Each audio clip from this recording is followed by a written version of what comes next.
We are pleased to welcome you to the Winthrop-King Institute. Thank you very much for accepting to do this interview. Such a privilege for me. I would like to begin with your earlier days in photography. I read that you studied economics at the university, but now you are a photographer after taking a 12-year trip in China. What happened, or should I say, how did it happen, and why did you feel the need to go to China? That's many questions in one.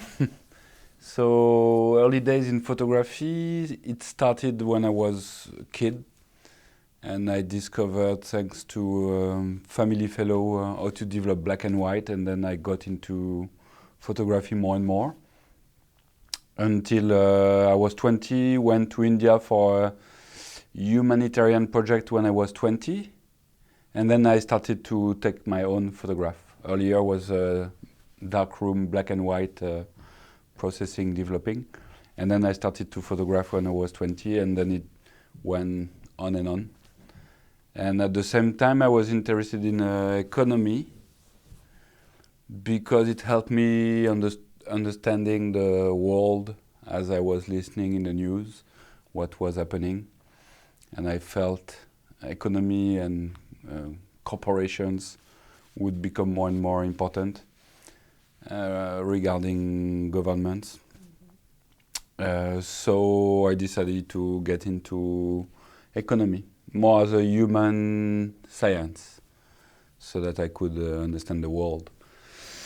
And I ended up doing preparatory school for competitive entrance exam to enter kind of French MBAs, so which I did for 6 years. And in the end, I did an internship in a photo press agency in Paris, but as a white collar. And I decided to become a blue collar. So after I finished my MBA, I took a plane to China, and just with a laptop and a camera. And I gave myself 1 year to try to make a living with it, even though it was just more of a hobby, kind of serious hobby.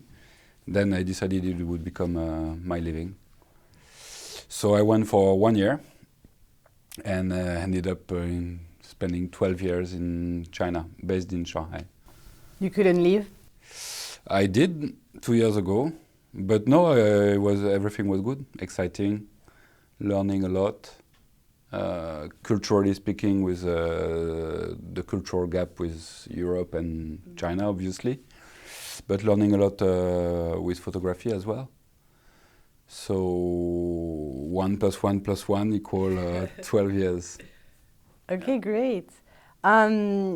So to discuss more your project, how did you come up with the idea to photograph the small town of Calais when it's not well known, or at least not as much as Paris, Lyon, or Marseille?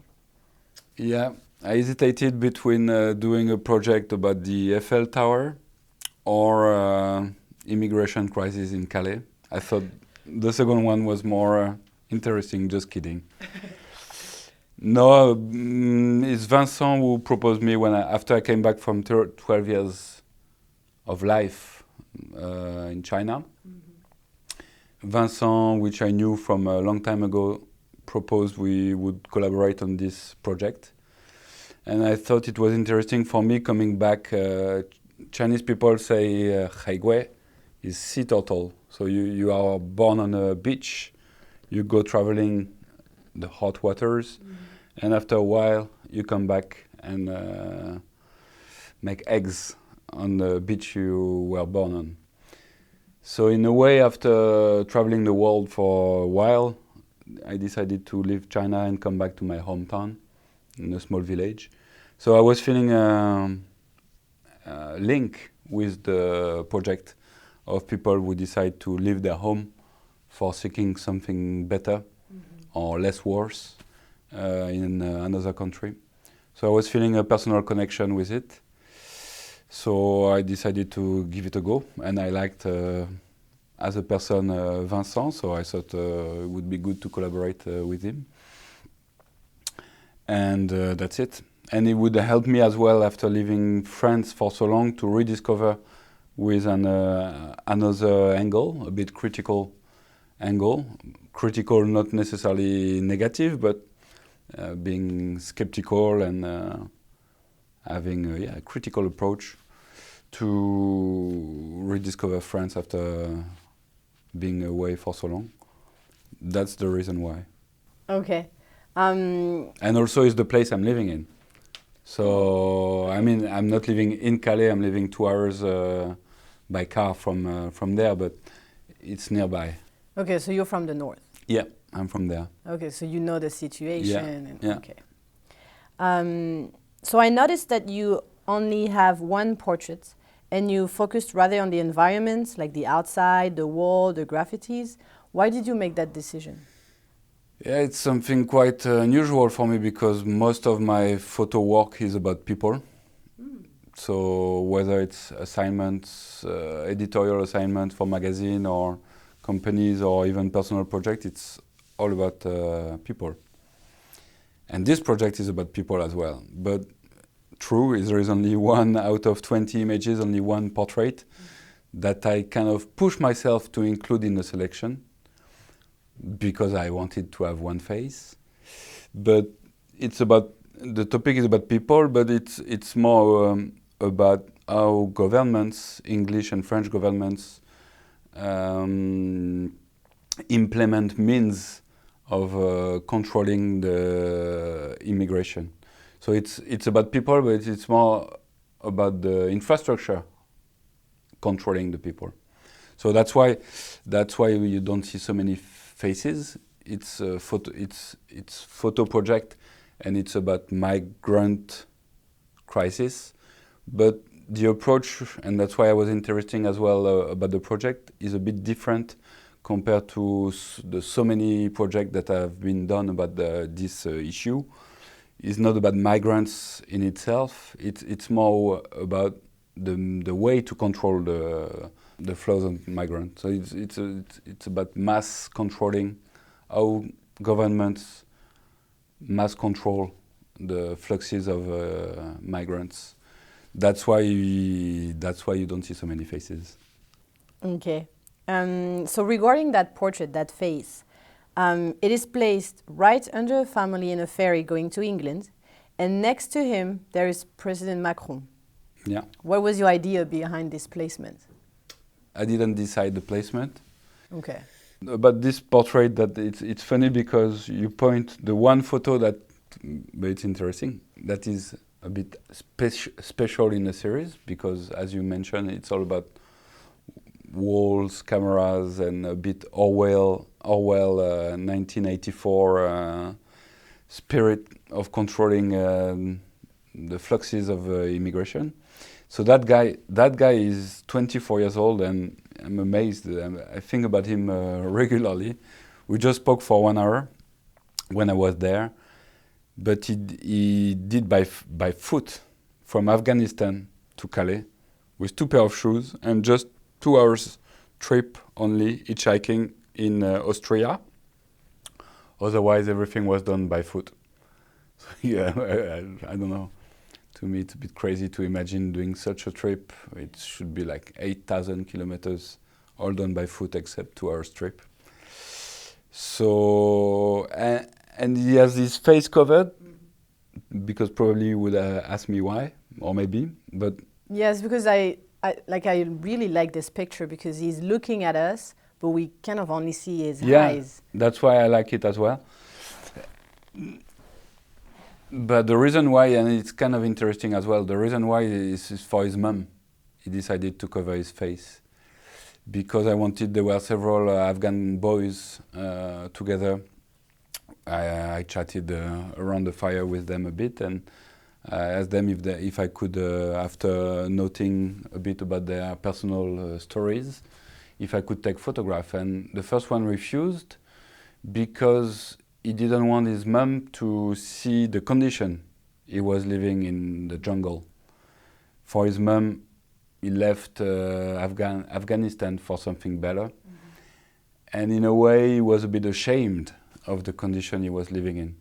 So he didn't want his mum to see the surrounding. And so his friend with the face covered, he was a little bit less reluctant to be photographed, but more as sharing the same idea, and by solidarity with his friend, we refused to have his portrait taken. He decided to cover his face. Wow, okay. Ah, that's very interesting. So the image that was picked as the representation of the symposium is the one of the graffiti that I found very powerful. It says "Calling London," and there is a drawing of a man without a head instead of the letter I. After reading the description, I found out that the man was Steve Jobs. How do you know they drew Steve Jobs? It's a graffiti by Banksy, the English street artist. So it's, if you know the work of Banksy, you know the characters he's using, and so it's quite obvious for us that it represents Steve Jobs. And the London Calling was quite interesting because it was right at the entrance of the former jungle that got dismantled by the French police in 2017. So it was really right at the entrance, this graffiti by Banksy, London Calling. So you don't see the jungle in the photo, but if I tell you that in my back was the former jungle, makes the image even more interesting. So to me, it's also something new with this photography project, because a lot is in the captions, which I'm not used to. Usually I try to make images that are self-sufficient, let's say. But there are a lot is also about where and when and what it is about, and you've got a lot of information that complement the photo, reading the captions. So there is also this photo of the ground with bottles, food, feet, and hand. Yeah. No head. Yeah. It is the same. You didn't include the head of the people for the same reason, because they didn't want to be photographed? Yeah, but there was more for police reason. They were scared for two reasons. One is the police. They were scared that the image, in some ways, social, internet, or whoever I was, they didn't know me before. So they were a bit scared the photo would come to the police and they would get in trouble, could get recognized. And second is I shared the afternoon with them, doing nothing. It was a bit like a Beckett play, Waiting for Godot. Oh. So basically they were waiting for the night, for the darkness, to try to get into trucks. So we were in front of a lake, just three of us, drinking beers and smoking cigarettes. They were speaking very little English, so the communication was scarce. But we spent the afternoon together. So I didn't want as well to kind of break the intimacy we built the moment we were sharing. I didn't want to put a face that would have instilled some fear in their mind. So I just wanted to live. And I was thinking, also when there is a face somewhere, you focus on the face. The first photo you mentioned in this interview was about that Afghan boy, 24 years old. And there to describe this moment I was sharing with them, waiting for Godot, a bit absurd. We were waiting for nothing, and we were almost not talking, but we spent it, 2-3 hours like this. I thought the best moment to describe the feeling I got was not to show faces and just to show a bit of the moment, the surrounding, the situation, just a tomato, some salt, bread, beer, and nothing. So that's why I decided not to include the faces. I ended up taking portraits of them, but the final choice I made for the selection was without. So I watched this video of you doing another interview on medium.com, and they asked you to define your work in a few words. And you replied, poetical violence. Is this how you would describe this project? But for sure there is kind of violence in this project, even though the images are kind of quiet, static, infrastructures, walls, nothing moving. But still there is a lot of violence, more in, as I mentioned before, 1984, George Orwell spirit of mind. There is a violence of controlling, mass controlling people. So to me it's violent, and it's violent just the choice those people make to leave their mom, to leave their place, to leave their country, to leave their family for something they don't really know. It's violent in a way. It's violent to cross from Afghanistan to Calais, 8,000 kilometers in, I think he spent 2-3 months to do the trip. That's violent. So for sure violent. For this project, the ingredient is in it already by choice from the beginning because of the topic and the angle of the topic. The violence is there. But regarding the poetical aspect or the photography, I try to instill some, despite the violence of the background, I try to bring some personal vision in it that, I don't know, it's not my role to say if it's poetical or not, but that's one of my desire or aim, to bring some softness and poetry despite the chaos or violence of it. Okay, and finally, last question, and it's more out of curiosity. Do you have a favorite picture from this project? Yeah. The one that summarized best was your previous question, poetical violence. And the one that I think matches best with this opposite being together, violence in one way and poetry in the other, is a photo where you see those small, dark, cold hills with the shade of a tree in the back, and some looks like litter when you look at first, but when you look closer you see it's blankets for sleeping outside at night. And yeah, that would be the one, because for the very reason I replied before. It's violent. It looks poetical at first. It looks soft, and because of the shadows and the nice composition, looks pretty. But when you look closer, it looks violent as well.